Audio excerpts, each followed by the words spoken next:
Mayor, we're now live. Thank you, Mr. Campbell. You're very welcome.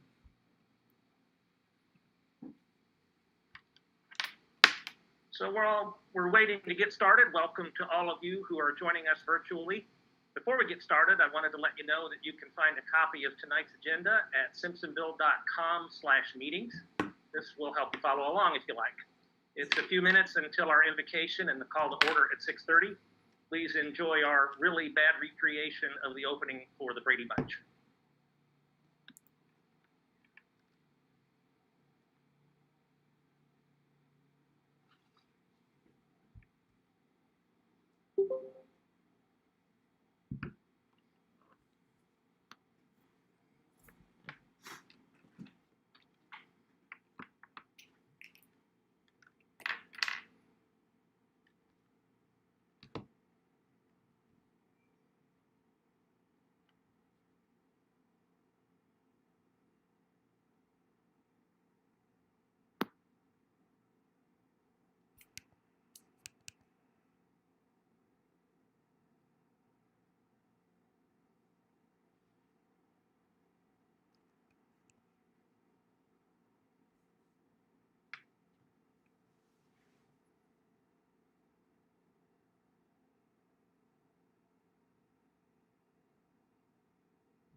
I think it's official. Robbie Davis wins for Best Background.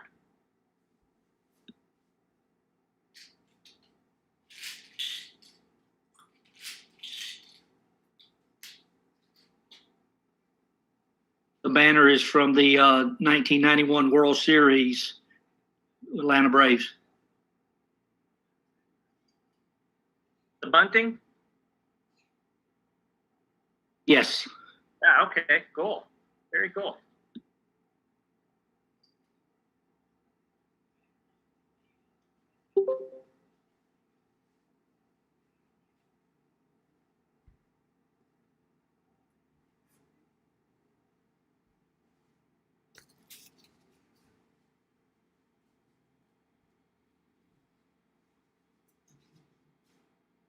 Okay, it's a long-standing tradition for City Council to have an invocation before each meeting. We invite any member of the public to deliver an invocation that's consistent with your beliefs and appropriate for the solemn nature of this assembly. Since we're meeting virtually, I invite you to contact me at City Hall if you want to volunteer for a future meeting. As we don't have a volunteer to deliver an invocation tonight, is there any member of council or staff that would like to do so this evening?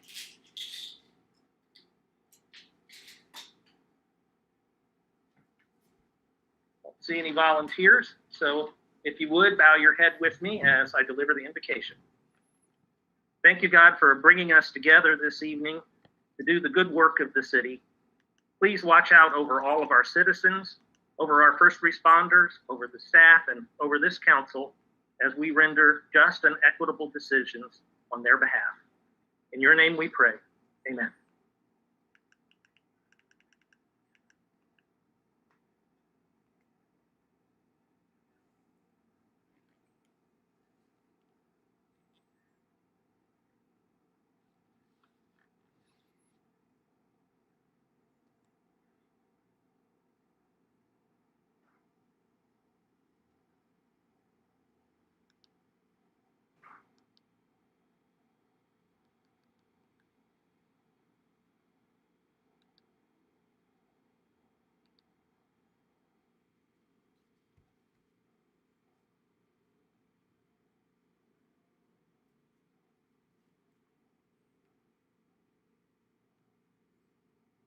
All right. I call to order the January 26, 2021 meeting of Simpsonville City Council Committee of the Whole. City Clerk Long, please call the roll.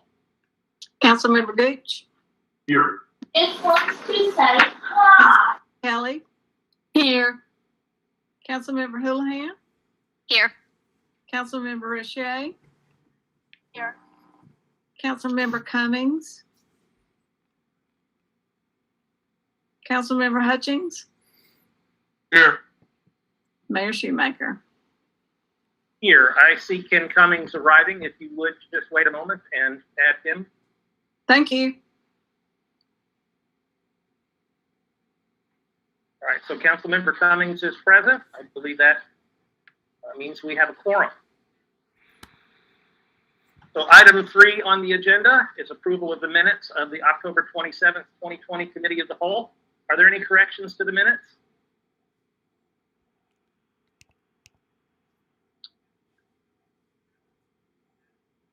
Hearing no corrections to the minutes, they will stand approved as submitted. All right, our next item on the agenda is number 4, citizen comments. We didn't have anyone sign up for comments this evening, but before we move on, please be reminded that even though we're currently meeting virtually, getting your comments heard is quite easy. You can call my office at City Hall, leave a message on my answering machine. That number is 967-5400, or as an alternative, you may record your comments on a smartphone or computer and email them to me at mayorshoemaker@simpsonville.com. My numbers and email are always available on the simpsonville.com website. All right, next item on the agenda is staff reports. First up is our monthly financial report by Director of Finance Christine Farino. Director Farino. Good evening, Mayor and Council. I just want to go over a few highlights of the December financial report. General fund, December revenues were $1.7 million with total revenues collected year to date at $4.2 million. This puts us at 21% of the budget. December expenses were $2 million. Total expenses year to date were just under $9 million with that's 44% of the budget. Sewer fund, December revenues were $176,000 and total revenues collected year to date were $1.3 million, bringing that to 67% of the budget. Expenses for December were $35,000. Total expenses year to date were $401,000, with that making 38% of the budget. Hospitality and accommodations, December revenues were $190,000. Total revenues collected year to date were about $1 million, and that's 42% of the budget. December expenses were $1.1 million. Total expenses year to date were $1.2 million, and that's 57% of the budget. The Public Works Enterprise Fund, December revenues were $124,000, with the year-to-date collections at $140,000, which is 10% of the budget. Expenses for December were $0. Year-to-date expenses for that account were $40,000, and that's 16% of the budget. I'd be glad to answer any questions that you may have.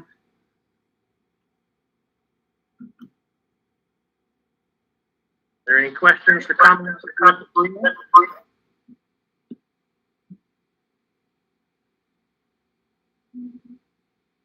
Okay, thank you. Thank you. Next up is Justin Campbell with our Community Relations Specialist report. Mr. Campbell? Thank you, Mayor and Council. Mr. Campbell, unmute your microphone.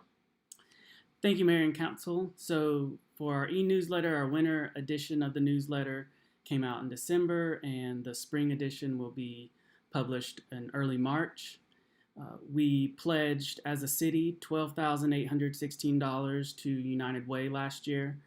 The city also donated 5 backpacks filled with blankets and bottled water to the MLK service drive held by United Way, and the United Way will pass out those backpacks to the homeless population in Greenville County tomorrow.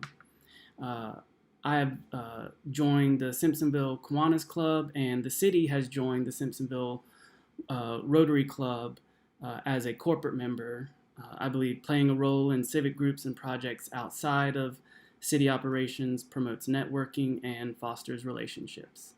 I'd be happy to answer any questions that you may have. Are there any questions or comments for Mr. Campbell? Administrator Grayson. Thank you, Mayor. I just wanted to mention that in addition to the United Way campaign and backpack drive that we did, Mr. Campbell also helped coordinate a food drive with the Center for Community Services. You probably saw that trailer in front of Fire Department headquarters, and we were able to collect sizable donations for that organization as well. Thank you. Any other comments or questions?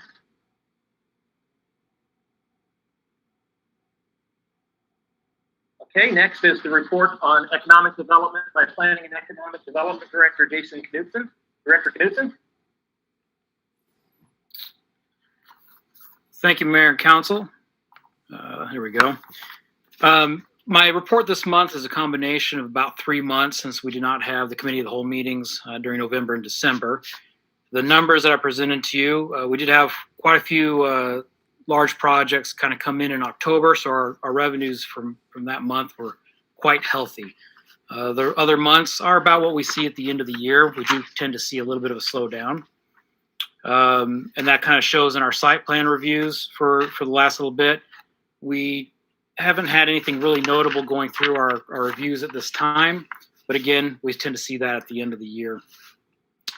Planning Commission most recently, their January meeting, they met for a master site plan approval for apartments over by the IMAX Theater. This is kind of a project that's been off and on over the past few years, and so it is on again, and so it had to go before the Planning Commission for an approval again. And some roads were named in the Heritage Crossing development that's under construction. The Board of Zoning Appeals have not met since November, and when they did, it was a simple special exception for a construction service and a variance for a sign. If you have any questions, I'd be glad to answer those. Councilmember Houlihan. I have a couple of questions for you, Mr. Knudsen. Sure. Number one is I'm looking for some updates. Some people around here are interested in knowing what's going on with the Waffle House. Is that still happening? Is there an update on that? It's interesting you asked that, because just today we finally got information from them that they are starting on the sewer work. So it is a go-ahead project, and they should be starting some construction very shortly. So I was glad to hear that. Also, can you provide us with any sort of status update, what's happening, what people can expect to see next with the development that's behind CVS, behind the KinderCare over there? Mm-hmm. So right now you're going to start to see the apartments, the residential portion go up. That was always their intent, to have that go in first. Once they kind of have that underway, they are still finalizing some contracts. COVID has kind of made a few of the companies a little bit hesitant to go into final contracts. But as things are kind of settling down, the negotiations are back on and going quite well. I get updates from them quite a bit, but unfortunately this time I can't really release who those contracts are going to be with. Understandable. I was actually reading an article in the Greenville News the other day that Gabe Cavallaro had done that was talking about 6 new businesses that are opening up in Simpsonville. And some of those that he was mentioning are out at the market at Standing Springs. Are we seeing that development out there is now sort of filling out? Yeah, before Publix was even open, they already had all of their tenants lined up. And so it's just based on when those tenants want to do their upfits and actually open up for business. But they should be all kind of filling in there pretty quick. Great. And then I have a final comment. And that's just that in that same article that I was reading, the opening line was, development is booming in Simpsonville, where a mix of new food and drink options, as well as wellness, education, and hair businesses are on the way. And it was nice to read that. And I'll have to say that on this one, I'll agree with Mr. Cavallaro. It appears that development is booming in Simpsonville. And it's nice to read that and to hear that happening and hear it from your reports as well, because, you know, we're emerging now from the COVID-19 situation and a global pandemic. Right. There's a lot of negative stuff out there, a lot of negative reports about businesses closing and not being successful. And so it's nice to know that not only is the city now in a strong financial position, which we heard about in the last meeting, but also we're continuing that economic growth and success, which is a testament to the work of the city staff on economic development, which is something that this council asked staff to focus on. And so it's really nice to see that even in these trying times, that work is continuing, and it seems we're doing so well here in Simpsonville. So thank you. Thank you. Councilmember Houlihan, are there any other comments or questions for Mr. Knudsen?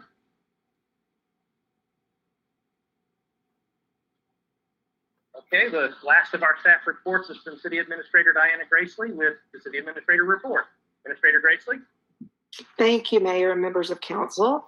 I am very happy to report that we are just days now away from signing a contract with Central Interiors to begin work on the Arts Center renovation. We are still awaiting approval of those contract documents from the Department of Commerce and expecting that any day. The general contractor did come by City Hall last week and introduced me to the project superintendent. They had met on site at the Arts Center with all of their subcontractors, so they are ready to hit the ground running as soon as we have those contract documents signed. I wanted to mention too that along the same lines of Mr. Knudsen's report, there have been and continue to be multiple meetings with developers about prospective projects in Simpsonville, and so many exciting things that we can't wait to tell you about. Unfortunately, they've asked for confidentiality on many of those. So you will be seeing Burdette Central filling up with some nice additions, as well as across from City Hall, and many other projects on Main Street in the downtown area, particularly, that we're very excited about. And then also having some buildings on Fairview Road repurposed for other uses. And we're very excited about those things and hope that we can share all of those in a future report very, very soon. As Mr. Knudsen mentioned, COVID has slowed some of those things, but they are coming. You have noticed, I'm sure, the gateway signage completion out on on 385. We are very, very excited to finally have that done. And I want to give a special reference to Mr. West for his work. He went above and beyond, not only with working through DOT on the difficult permitting process, they don't make that easy, but also on designing the landscape and having his staff install the landscape, which saved the city a lot of money. Kudos also to Mr. Davis for working along with Mr. West and me on finding the most suitable location for those signs and going out and staking those signs months ago. It is so satisfying to see that project finally complete. Want to mention too, speaking of projects nearing completion, there are punch list items left on the sewer rehabilitation project that was just getting underway when I came here almost 3 years ago. And we are nearing the completion of a lot of that cured in place lining, manhole renovations. We are looking now at working with Fraser Engineering on getting a true capacity study and GIS mapping for our system so that when we have large developments come, we have a better idea. It's not just an educated guess. It will be a certainty as to what the capacity is in certain parts of the system. And so that's where we're going to spend the remaining balance of bond funds to do that. It involves a great deal of on-site survey work, and then the engineer will map all of that in GIS for us. So I think that's leaving the sewer system in great shape for the future growth that Simpsonville will see, which is important to have the infrastructure in place to support that growth. It'll give us all a lot more peace of mind once we have a true capacity study and GIS mapping of that system. I wanted to report, Mr. Knudsen and I met with the owner of the Waves Car Wash. I know Mr. Hutchings will be interested in this because he and Ed Brazier had talked to the Garretts about that other piece of property adjacent to the Waves Car Wash so that we could get the trailhead complete out to Fairview Road. the owner of the Waves Car Wash has graciously, he's leasing that property from the Garretts, and he has been very gracious to include segment for us to continue the trail on out to Fairview Road along his property so that we don't have to deal with the railroad. And in addition to allowing us use of the property, he's going to be installing an air pump so folks can pump up their bicycle tires at that location. So he's really gone above and beyond in accommodating us for that project, and we're excited to have that. And also, Mr. Davis is looking into a bicycle repair kiosk that can be installed in that location too. So it'll be one-stop shopping for folks to stop and pump air in their tires or repair their bicycles and have a good place that's centrally located to be able to do that. And we, of course, will continue to work on beginning phase 2 of the project, which will take us then from Fairview Road out to Heritage Park. And finally, I'll just mention there is a slight change in my report under the Ccmb Amphitheater at Heritage Park. The fair at Heritage Park dates have changed. Rather than May 13th through 23rd as reported there, they are now May 20th through 30th. So Universal Circus is coming, the fair at Heritage Park, provided those things don't get canceled. And then we have multiple hold dates for concerts later on this year at Ccmb Amphitheater. That concludes my report. Are there any questions or comments for Administrator Gracely? Councilmember Hutchings? Yes, Mr. President. I'm very encouraged to hear about the developments with the Waves car wash area there. I appreciate you following through on that, and that sounds like a nice little added touch to our trail. A couple of other things. I know you and I have talked, you're aware of the situation with the lighting in downtown. We've had a number of complaints recently about the condition of the lighting, and I appreciate you taking the initiative there as well and having the police department go ahead and mark those lights that are needed to be repaired or replaced. The other part of that, I guess, is with the master plan downtown development redevelopment project that we're working on for March. The lighting should be enhanced and upgraded at that point too. And I'd like for the citizens to know that's in the works. That's something that I'm looking forward to as well. The last question I have for you is: do you have any idea as to when the county is going to be finishing up at Alder Park and moving all of that equipment and other things out of there from the sewer work? Mr. West did follow up with Renewable Water Resources on that project, and they indicated that they were nearing completion now and that they would be getting that site restored to its previous condition. And we've asked them also to dredge that creek and get those construction materials out that were left apparently at another point when they did sewer repairs in the past. So that should be happening very soon. Mr. West, do you have anything else on that as far as a more firm date?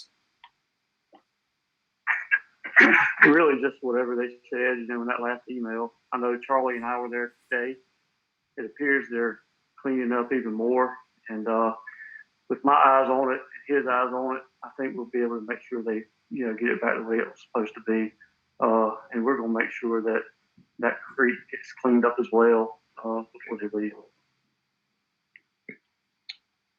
Thank you for that. And Mr. Hutchings, I just wanted to mention too, your comments about the downtown lighting. We'll talk very extensively about how to move forward with that as part of the downtown master plan. I would strongly recommend that we look at, and it's much more expensive on the front end, but that we look at purchasing our own lighting and installing it, and then we don't have to rely on Duke Energy to then handle maintenance. Right now, we're left with no choice other than to mark the poles and call in work orders to them. And as you know, sometimes those things happen very slowly. So if we are able to have that be one of the major projects we consider with the downtown master plan, then we could install and maintain our own lighting, which I think would, in the long term, be a much more effective way of handling it. Thank you. Any other comments or questions for Administrator Gracely?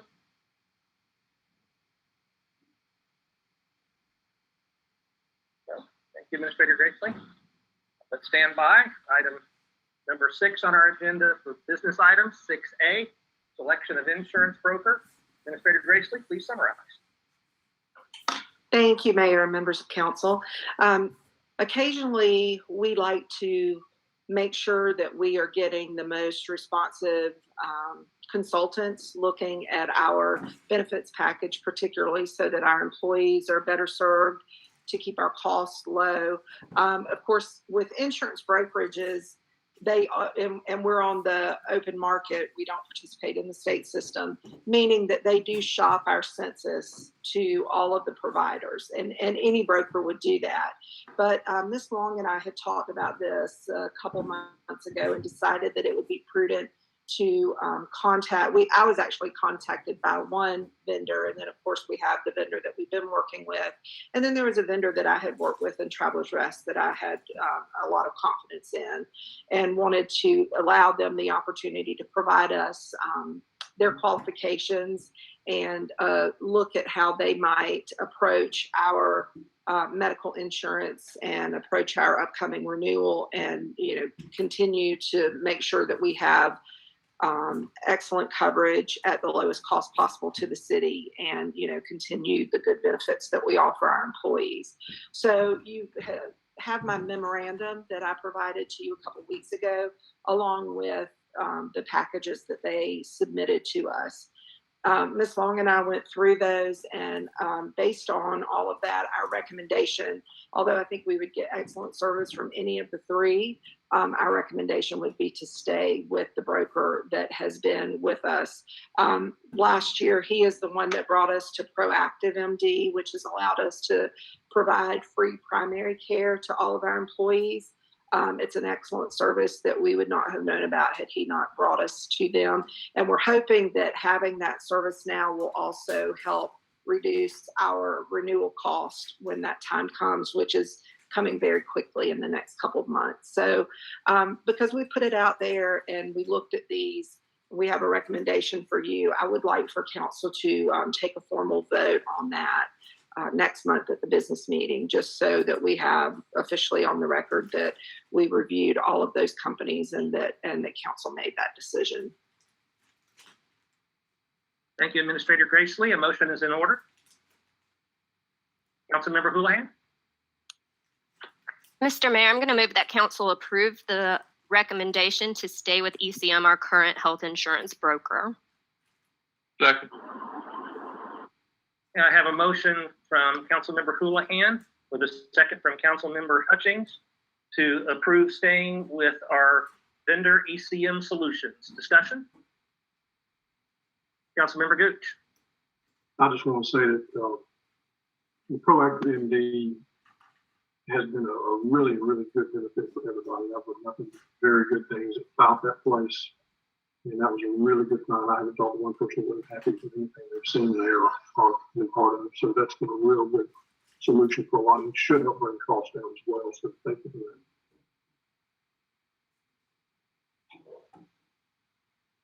Is there any other discussion?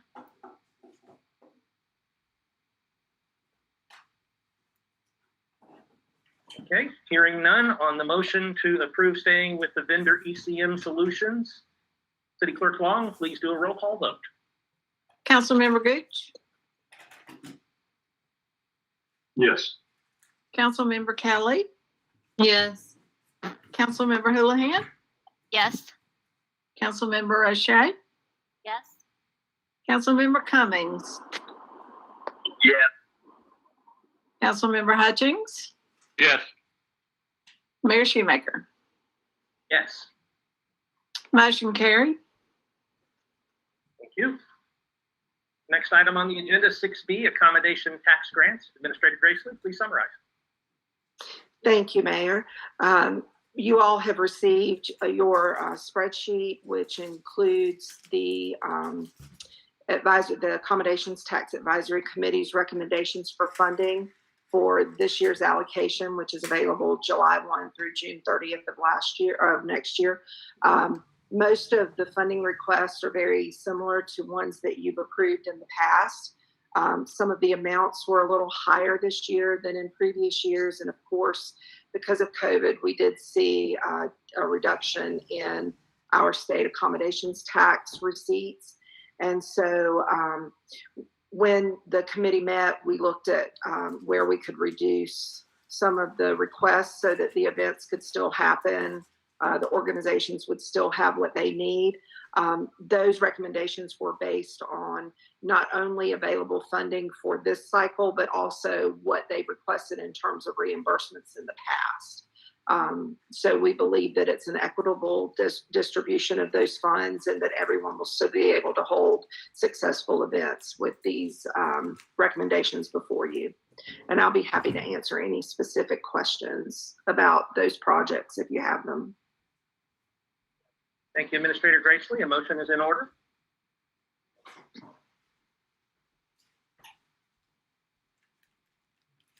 Councilmember Houlihan. Mr. Mayor, I'm going to move that council approve the accommodations tax grants recommendations as presented. Second. Thank you. I have a motion from Councilmember Houlihan with a second from Councilmember Cummings to approve the accommodation tax grants as submitted. Discussion? Councilmember Roche?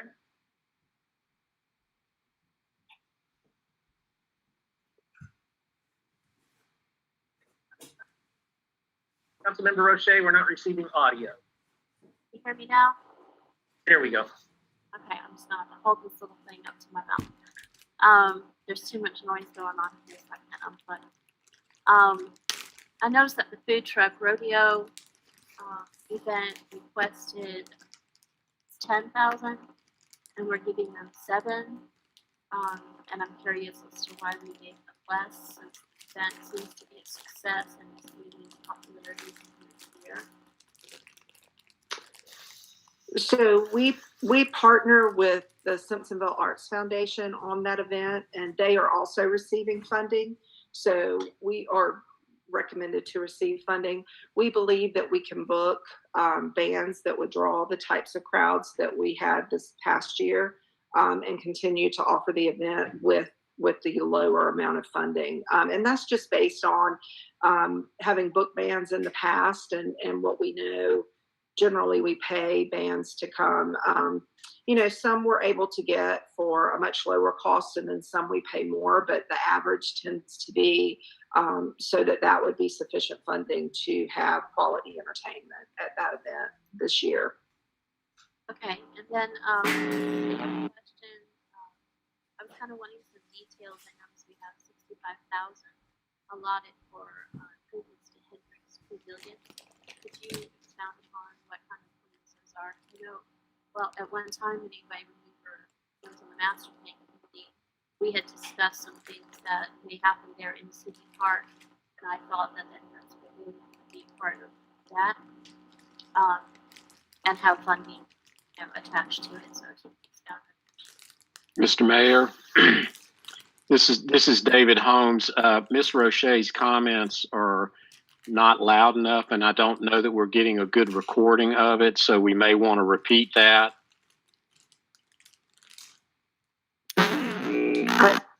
I'll be happy to try to summarize. I think I was able to understand what Ms. Roche was asking.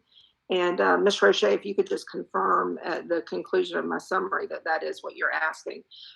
There is a request that the city is making to complete renovations for the tater shed.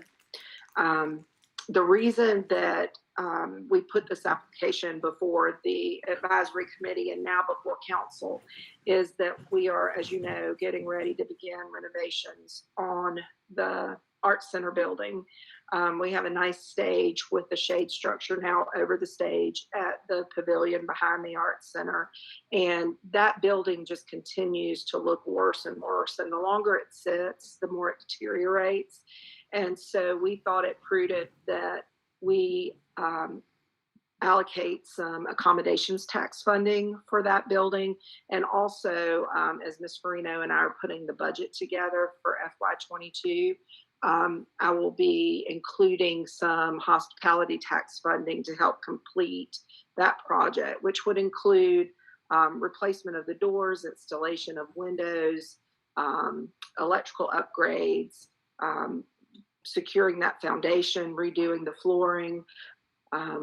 The roof is in pretty decent shape, but the ceiling is pretty bad in there. So the idea would be to create another space for events that happen at City Park, and not wait for that to be part of the master plan, because we're going to be we have to prioritize things for the master plan. And in doing so, some projects will take precedent and will end up being, that'll be the focus of my attention and my time, and the time of architects and engineers as well. So we're looking at this as a separate project that we could actually begin right away as soon as this funding is available.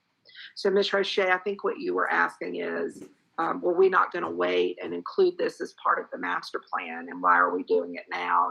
And the reason is that this funding can be available a little sooner, and we can go ahead and get started. It should be a fairly simple project. And the thought behind it was too that perhaps we could get some unit pricing from our contractor that we're using for the Arts Center to do this work as well. And it would be more cost effective to go ahead and do this work at this time and not wait another year or two to do it. Okay, as far as, can you hear me? I can. Okay. The allotment is for Hendricks Pavilion. So I was wondering, are we approving any of the seating or the stage or anything like that? Is it just No, the tater shed? it's just the tater shed. And then lastly, for Simpsonville Garden Club, I was wondering if we could at least allot the extra 500 that looks like it's left over when we get to the total to the garden club, or maybe rearrange something to give them a little bit more in exchange for maybe maintaining the planters and things near the ice cream station and the ones on Main Street.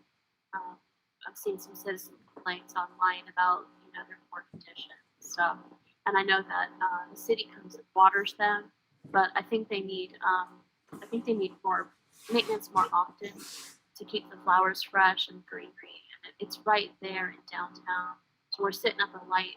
Actually, we're all looking at it. So I'm wondering if we could give them a little bit more in exchange for being able to purchase some other stuff and maintain those more vigilantly.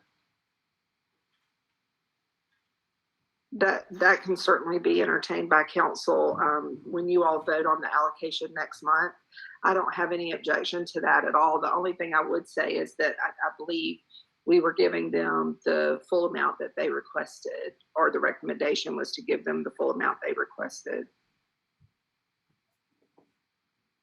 Thank you, that's all. Any other discussion?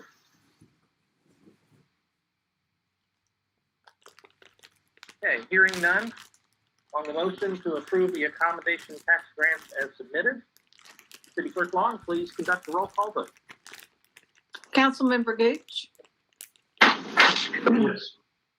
Councilmember Kelly, Yes. Councilmember Houlihan, Yes. Councilmember Roche, Yes. Councilmember Cummings, Yes. Councilmember Hutchings, Yes. Mayor Shoemaker. Yes, Motion carried. thank you. Next is item 6C, emergency ordinance number E 2020-07. Administrator Grayson, please summarize. Thank you, Mayor and members of council. Our current emergency ordinance is scheduled to end on February the 6th.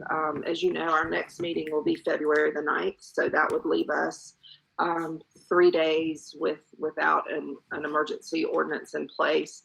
I believe that it is an absolute necessity at this point to continue to meet virtually, not only because of the rising COVID numbers, but because we do have some council members and some staff who are immunocompromised.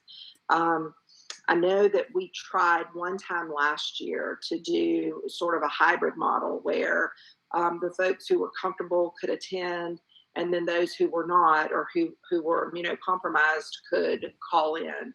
I will say that that is not advisable and almost impossible. If you all recall, when we did that, it was pretty bad.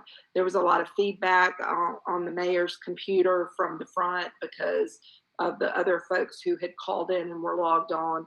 We had to set up monitors because, as Mr. Holmes will let you know, council members can not only be heard, they must be seen as well. It resulted in a very poor quality recording of the meeting, which means it almost limits the public's access to council if you look at it that way. I will say on a personal note, and I try to be dispassionate when I'm conducting business of the city, but and so I usually try to leave my personal views out. But I do have to say, I have a nephew who is 34 years old who spent weeks in ICU, was just released from the hospital. My brother, who's the mayor of Easley, just released from the hospital yesterday. I had a friend from high school who played football for Clemson University die early this morning from COVID. I just can't stand the thought that we would require people to come to a meeting that we can continue to do virtually and risk their health and risk them suffering the fate that so many people I know now have suffered. We can all make personal choices about whether or not we decide to go out to dinner or whether we decide to gather in groups with family. But, if we don't extend the emergency ordinance and we say these meetings have to be in person, we're not giving people those choices because, as I mentioned, if we could make it work from a technology standpoint, I would say that's fine. But it took a lot of staff resources. It took Russ and Justin all day, the day that we did that last hybrid meeting where we had some folks call in. And it's just not a good use of city resources to have them spend all day trying to prepare for a meeting that then could barely be heard, and that we had feedback and I think a couple times we went offline with it. It just doesn't work very well that way. So those are the reasons why I'm asking for council to continue with another 60-day emergency ordinance. And then, as you know, we have our retreat scheduled for March the 11th and 12th. We're going to be at Pleasant Ridge at Camp Spearhead, where we can all spread out, certainly have more than 6 feet of distance. That meeting does not have to be, it will certainly be advertised and published, but it does not have to be recorded for the public. If the public attends, there's room for them to spread out as well. It's really more of a planning session for the city. And I think it would give us an opportunity then to reevaluate whether we would need to continue on this path. This would get us to the March committee of the whole meeting and get us through the February business meeting, the February committee of the whole, and the March business meeting. Thank you, Administrator Gracelee. A motion is in order. Councilmember Houlihan. Mr. Mayor, I'm going to move that council approve emergency ordinance number E-2020-07. Second. Thank you. I have a motion from Councilmember Houlihan with a second from Councilmember Hutchings to approve emergency ordinance number E-2020-07. Discussion? Councilmember Houlihan. I'll defer to Diana. My apologies. I just forgot to mention as well that just 2 weeks ago, we did receive notice, and I know that you've seen this as well through some correspondence from Mr. Holmes, but court administration, the Chief Justice of the South Carolina Supreme Court has canceled all court, in-person court for the foreseeable future. We don't know when we're going to be able to hold municipal court upstairs. And that was not my choice. You know, we were holding court. That's a decision that came down from the Chief Justice. So just as an example that people are recognizing that the numbers are at their highest level yet, and that now is not a good time to let our guard down. And that's all I have. I just failed to mention that. Thank you. Councilmember Houlihan? So I think Ms. Gracely summarized the reasons why we should go forward with the emergency ordinance pretty well, capturing some of my reasons for voting in favor of it tonight. We do have an obligation to do what's best for the public and for the city staff in terms of trying to keep everyone healthy. We do have members of council and city staff who are immune compromised, who are high risk. We do have the hope, though, of the vaccine coming out now, and another 60 days should get us through phase 1A, which should allow those members of a council, city staff, those who are high risk to get the vaccine if they so choose to, in order to protect themselves and to protect their families. I would agree that having people come together like that and potentially putting themselves and their families at risk, as we have seen so many people suffer and even die as a result of this disease. For those of us who have family members and those close to us who have, we've watched suffer or watch pass away, protecting ourselves surely is important, but probably more so protecting those we come into contact with outside of the meetings. I did find it interesting that I asked Mr. Campbell to pull the data on our YouTube views, who's watching the meetings. And when he pulled out the outlier, which was the first meeting, which got like 800 views, we were really popular the first time we went online. We get an average of 42 views per meeting, which is substantially better attendance, if you will, than we've seen in face-to-face meetings. I don't know the last time I saw 42 members of the public show up to a face-to-face meeting. And in that way, it might be that we've actually stumbled upon a way of being more transparent with the public about our business, providing them with more access to council and the business that we do. And on a side note, might be a good thing to follow up with in the future in terms of continuing to provide that greater transparency. I'd concur with Ms. Gracely's assessment of hybrid meetings based on my experience at work with hybrid meetings and trying to watch that be successful. It has not, as she mentioned, our own experience with it as a council was not very good. And if you've watched Greenville County Council or other councils attempt to do this, it's not very efficient, it's not very productive, and it's been really difficult to watch and for the public to even understand what's going on. There have been instances where council members who are attempting to do hybrid meetings didn't know for sure what they were voting on, voted on things because there were audio and visual issues, and the sheer amount of logistics that staff would have to do to try to make it work and not work well would not really be worth it, in my opinion. We've been doing this for a while. I think we can stick with the consistency of it. The public knows what we're doing. It's well advertised. It's out there. I haven't received any complaints from anyone about us meeting online. Nothing from citizens or business owners who are upset that we continue to meet this way. I think sticking with this format for the time being for another 60 days to get us through the phase 1A vaccination attempts is what's in the best interest of the public and our city staff. That is all. Is there any other discussion?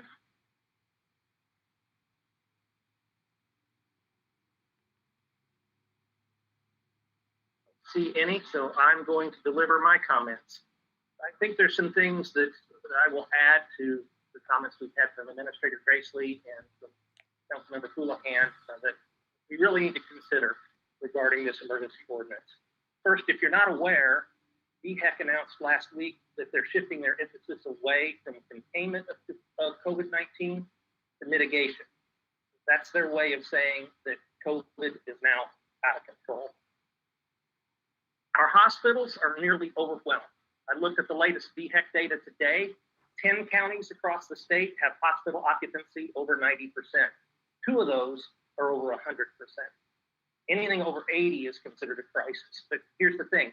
Health officials aren't saying that finding available beds is a major issue, but that staffing them is. Prisma health officials said a few days ago that over 350 staff members were out with COVID-19, and roughly 180 of those were clinical staff. Every Friday, I receive a COVID-19 report, a situation report from the Greenville County Emergency Operations Center. In the latest report, there's a graph of cases in Greenville County. That graph is showing a pronounced acceleration of cases right here. In fact, Greenville County is one of the hottest hotspots in the country. Here's a quote from that report. From January 7th to January 20th, 8,382 new COVID-19 cases have been reported. That's not the state. That's Greenville County. So I'll continue with the quote. This number accounts for 17% of the total number of cases reported in Greenville County from March 15th through January 20th of 21. So just to reiterate what that point is, the last 2 weeks accounts for 17% of all cases of COVID in Greenville County. Here's another point to consider. In the last 3 weeks, more people have died from COVID in Greenville County than have died from motor vehicle accidents in the last year. The same is true across the state. And I appreciate what you're saying, Councilmember Houlihan, about the vaccines, but they're not making an immediate difference. South Carolina trails most of the country in vaccine delivery. Only a little over 5% of South Carolinians have been inoculated. At this rate, it's going to be well into 2022 before we can even think about having herd immunity. Here's a quote from our state public health director, Brandon Traxler. I believe his words hammer home why we don't want to meet in person. Our chance of getting the best outcome hinges on all of us doing our part. We need South Carolinians to continue to stand together to fight this disease by taking small steps that make a big difference, including wearing your mask, getting tested, and staying home. When you're sick, practicing physical distancing. When you're staying home when you're sick, practicing physical distancing, avoiding large gatherings, and when it's your turn, getting vaccinated. So he says avoiding large gatherings. We've not got good reasons to return to in-person meetings and all kinds of good reasons to remain in a virtual format. We successfully have conducted the business of council for the last 10 months in this way, and we can do it for however many more months is necessary. Before we go to vote, I want to finish my comments with this. In the emergency order, it says, City Council believes that a state of emergency does exist and that the public and council gathering for council meetings increases the risk of exposure to COVID-19 and to the spread of disease. If council votes down this emergency ordinance, it will be saying that it doesn't believe there's a state of emergency and that gathering for in-person council meetings doesn't increase the risk of spreading COVID-19. But voting this down won't make that true. It's our responsibility as civic leaders to protect our constituency, not to add to their health risks. Please vote yes to extend this emergency ordinance. Are there any other discussions? Councilmember Roche.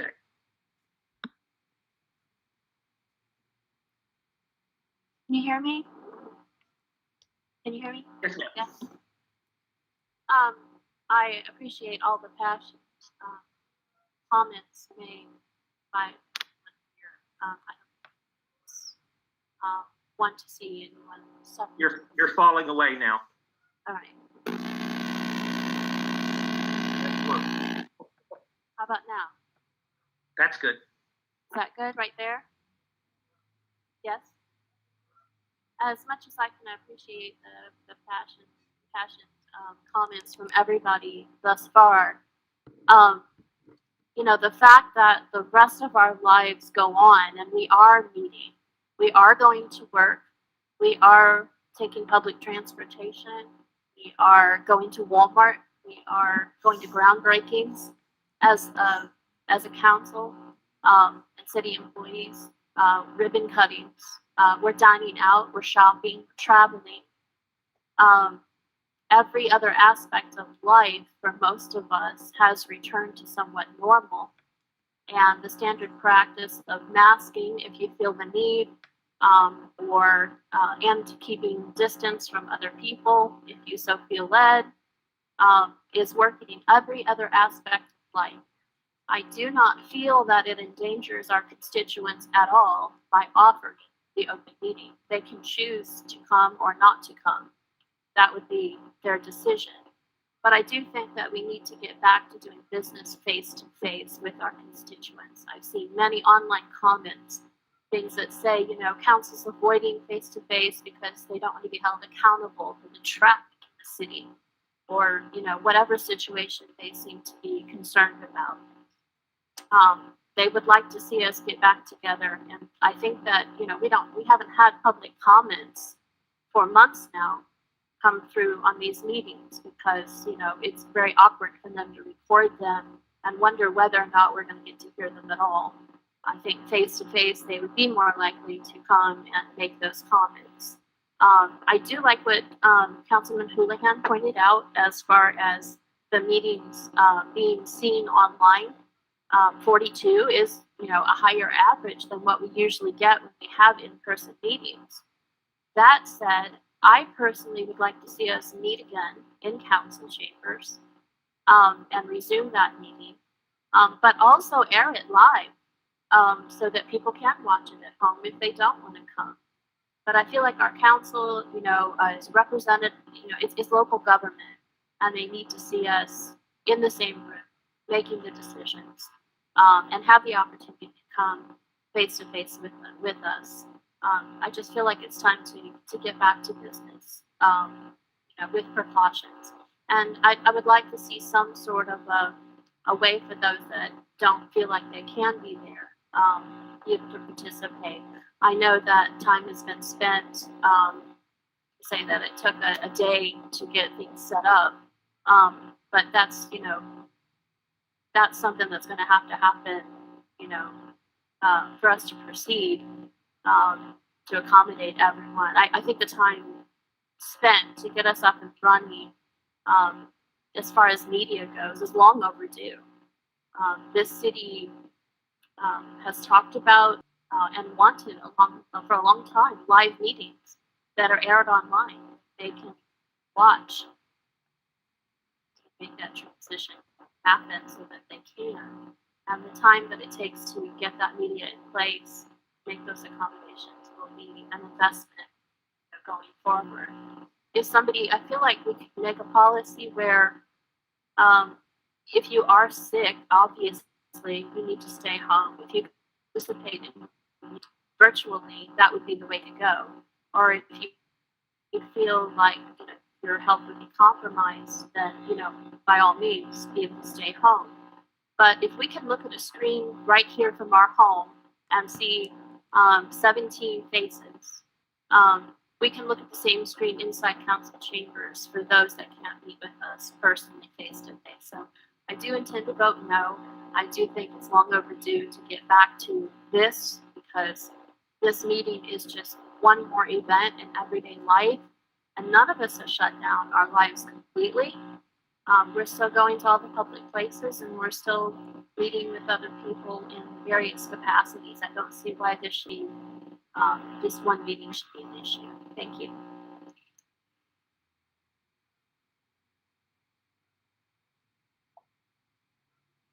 Are there any other comments? Administrator Gracely? Mayor Shoemaker. Councilmember Cummings. Do you have video? Thank you. Councilmember?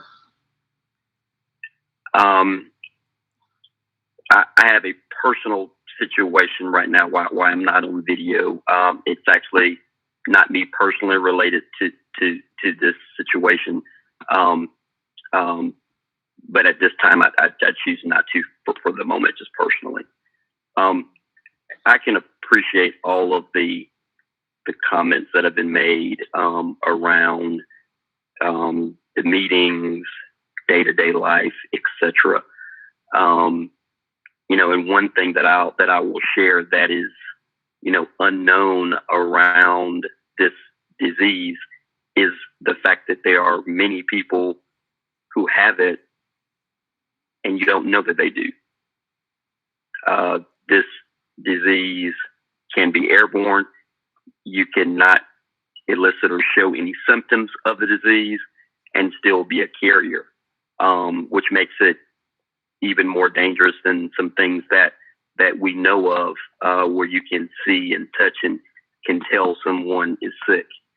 The idea of keeping the city back in business, continuing the livelihood of the citizens and communities that we serve has been able to be maintained just the way that it has when we were face to face. I know we have considered and thought about and talked about the idea of streaming our broadcast, and unfortunately, it doesn't seem like we have had the capacity to do that in the past. Based on the way that we operate in our council chambers, it is a personal choice when you're on your own if you want to wear a mask or not in this state. However, if we were to meet together, no one has the choice to wear the mask either. So, in a sense, you are, if we're made to go back into a meeting and you choose not to, you're basically potentially putting some or some others at risk that may not otherwise need it to in that situation. I have empathy for those who have professions where they are required to still work in the midst of this situation and have to be face to face with individuals. And those things are our firefighters, our police, our first responders. But in this situation, this is not a situation that is necessary to do the business of the city in a face-to-face matter. And I just wanted to just personally be known my thoughts around it. Personally, the family members that I've had that have lost their lives because of this currently and in the past. And that's why my vote would be. Thank you. Councilmember Cummings, is there any other discussion? Councilmember Good.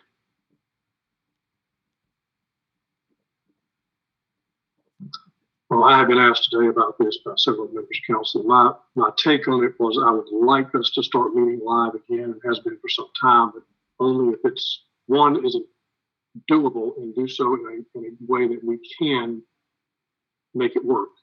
And two, can we put in a caveat that would allow others who can't be there so that they choose to meet virtually, they can. And what I'm hearing from staff is that it's very unlikely we do that and make it work well. One of the things to consider, that the courts have stopped meeting, not just our courts, all state courts. The state legislature has stopped meeting as well, at least on a very limited basis. And while I really would like us to meet live, because I think we do a better job live and we get more done, and it's just a better way to do it. As much as I hate it, I think we do need to wait just a little longer. And I mean, that makes some people happy and it makes other people unhappy, but I think we do need to wait just a little bit longer. That's all. That's it. Thank you. I just don't see that we can do this and do it in a way that works for staff and for the public to be able to do a hybrid. It's just going to be a disaster. And it has been in the past. I'm going to say how we can do it right now.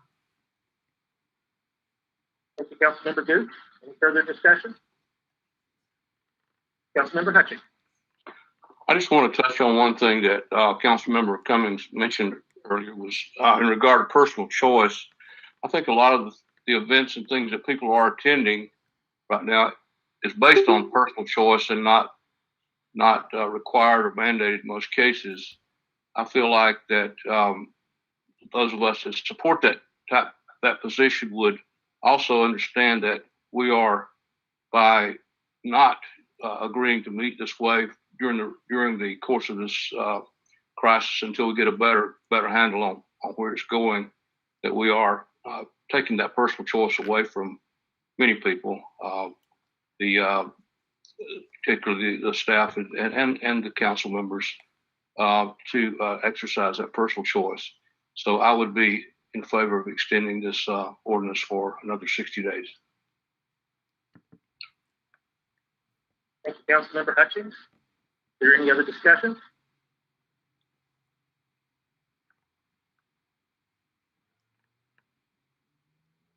See no one asking for attention.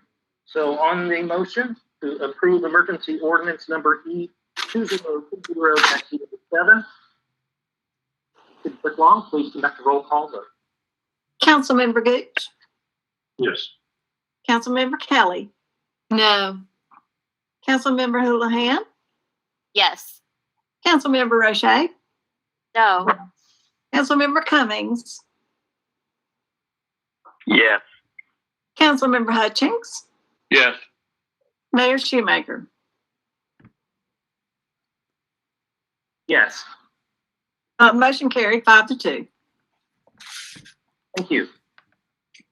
Just as a point for the public that is with us virtually, for an emergency ordinance, a vote of 5 in the positive, in the affirmative, was required to pass that motion. So the next item on our agenda is number 7, executive session. The motion is in order. Councilmember Houlihan? Mayor Shoemaker, I'm going to move that council go into executive session for the receipt of legal advice concerning the interpretation and implementation of a portion of the city's zoning ordinance. Second.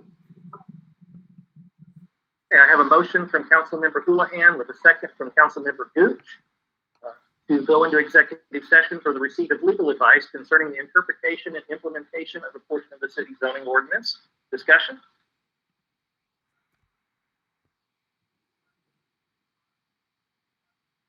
There is no discussion.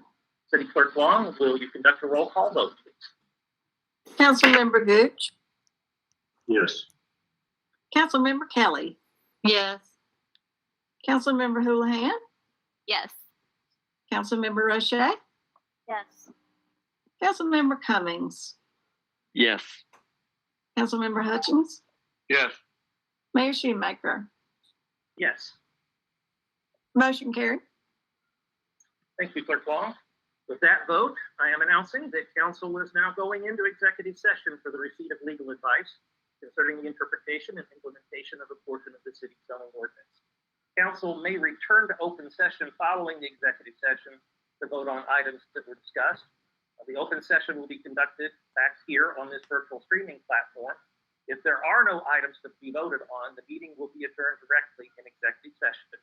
Mr. Campbell, please suspend the live streaming. The live stream is suspended.